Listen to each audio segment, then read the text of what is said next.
Deep drop. Time to throw. Let's it rip. He's got it!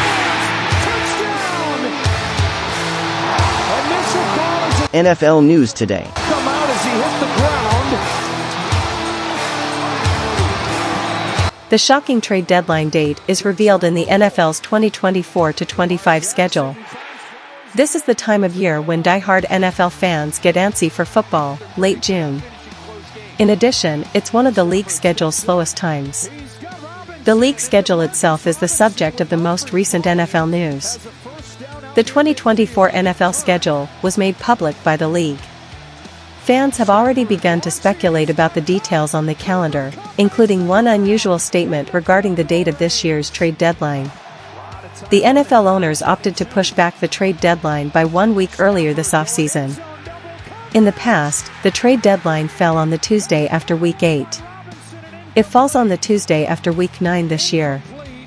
This is where things get interesting. In 2024, that falls on Tuesday, November 5th, which is also the day of the United States presidential election. It looks like November 5th will be a big news day.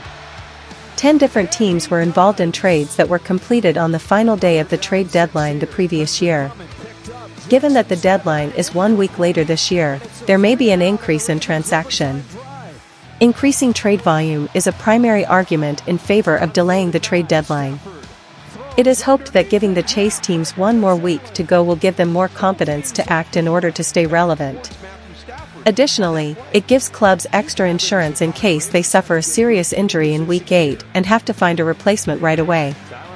All league activities are listed on the updated league calendar through May 31, 2025.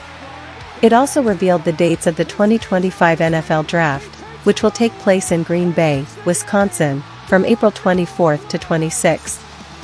In 2024, the NFL will also implement new kickoff rules modeled after the XFL. There will be other changes to the NFL this season, besides the new trade deadline. The NFL owners agreed to test new kickoff rules for a year earlier this summer.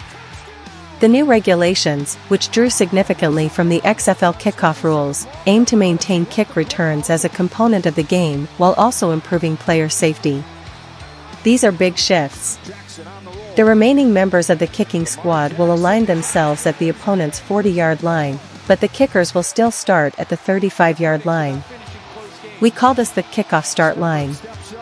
The setup zone, which is the area between the 35 and 30-yard lines, must have a minimum of 7 players from the receiving team. No one is allowed to advance on either side until the ball is fielded by the return team or travels out of bounds, according to the theory. This stops players from getting off to a big lead early in the play, which has been linked to an increase in injuries. Regarding the ball's permitted landing zones and the consequences of an out-of-bounds play, there are multiple regulations. The other significant adjustment concerns onside kicks. A team must announce their desire to attempt an onside kick prior to the play.